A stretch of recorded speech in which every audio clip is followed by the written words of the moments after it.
Hello everyone and welcome back to yet another video, but buckle in because this one is going to be very extraterrestrial. Grab your snacks and buckle up because today we are diving into one of humanity's longest living questions. Are we alone? This is the history and kind of the future of aliens. Now, to start this story, we need to have a basic understanding of what an alien is. An alien, in the most basic of terms, is a creature which has been born outside of Earth. But an alien doesn't have to be a green man with big black eyes. It could also be single-cell organisms, plants, or bacteria. While humans have not found conclusive proof of aliens to be true as of yet, we have found tiny reasons as to why the idea of extraterrestrial life may not be as far away as it may seem scientifically. The universe, which we understand, expands around 46 billion light years in every direction, and it is always and forever expanding due to the velocity from the Big Bang. So, just to put that into perspective, if you decided to drive that far, 46 billion light years, at around 100 kilometers per hour, it would take longer than 496 quadrillion years. Trust me, I did the math. In the early 1950s, a physicist known as Enrico Fermi theorized two questions. Why has Earth not already been visited? And why is there no evidence for extraterrestrial intelligent life at all?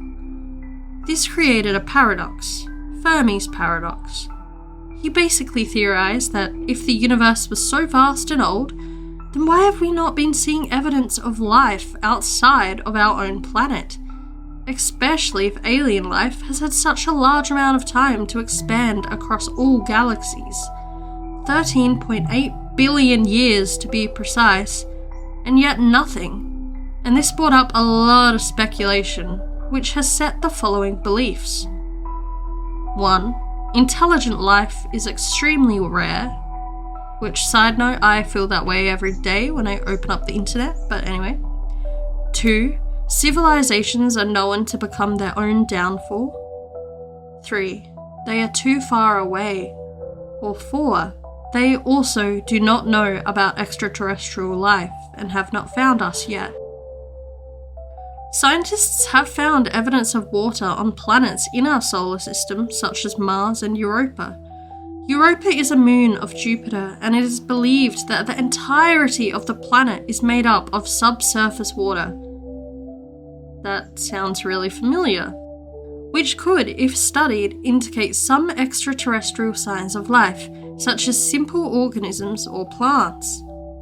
Although personally, I think we should stay as far away as possible. Like, did these scientists not play Subnautica? It is crazy work.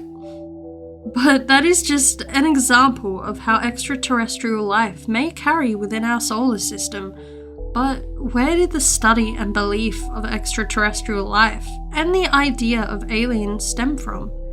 Let's find out. The idea of aliens didn't just appear out of nowhere.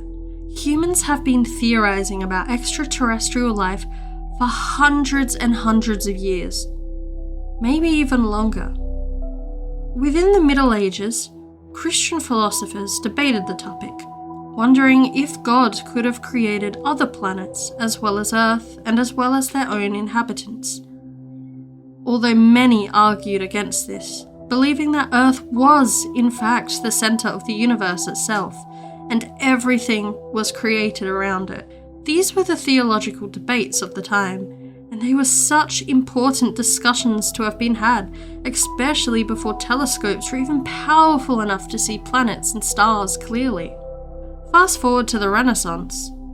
An astronomer known as Nicholas Copernicus suggested the idea that the Earth revolves around the Sun, instead of vice versa, and this completely changed planetary science as we know it. Soon after this, Galileo Galilei discovered the moons of Jupiter, which was a huge revelation as it brought proof that many other planets could have their own moons and maybe even worlds of their own. Could these worlds have enough resources to carry life? Centuries passed with the topic at a slow pace, and then in 1898, a novel was released, which changed the ideas of aliens as we know it.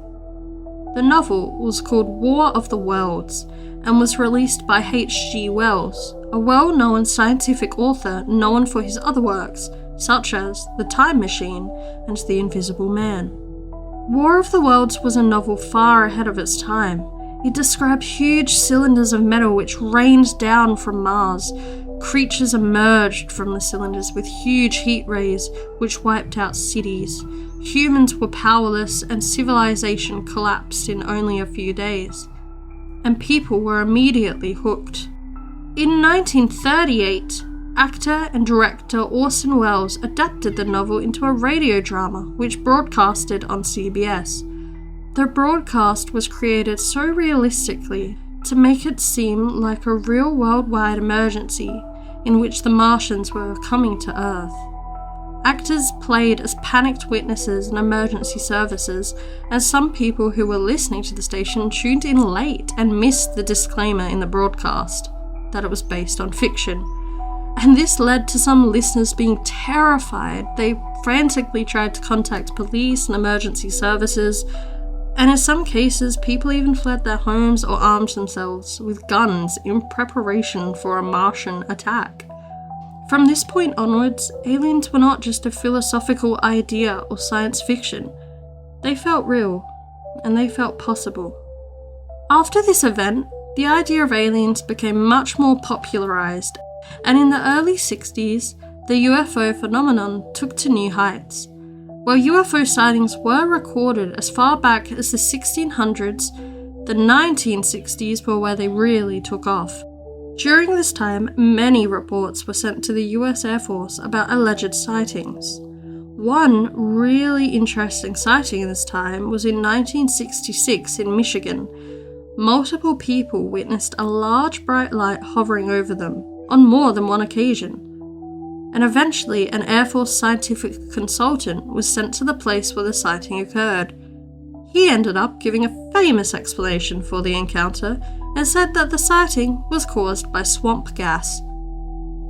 By this explanation, he meant that toxic gases emitting from the swamp, such as hydrogen sulfide, was creating hallucinations, but many people scoffed at his belief, and the topic is still debated to this day. Soon after this, Hollywood took interest, and a show called The Invaders was aired in 1967 and went until 1968. The interest of this show heavily popularized the little Martian characters that we know today, and from this point on, Hollywood was smitten. In current day, the study of extraterrestrial life has become a science of its own called astrobiology, and many different agencies take on this type of scientific field, such as the ESA, European Space Agency, the National Institute for Astrophysics, and even NASA, the National Aeronautics and Space Administration. Astrobiology is a hard field to study as there is no conclusive evidence as of yet to extraterrestrial beings.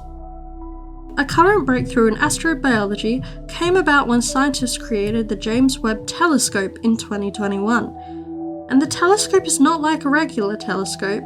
It floats around in space and collects data, while also analysing atmospheres of planets and solar system bodies.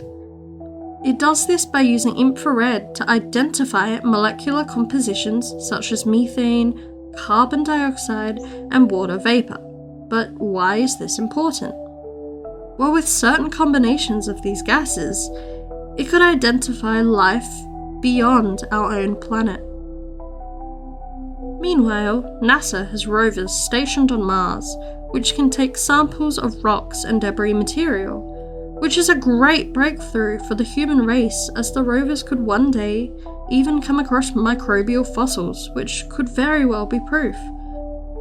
Some agencies even listen to the stars through powerful radio signals, and while the signals are silent for most of the time, occasionally some will come through, But what could they be?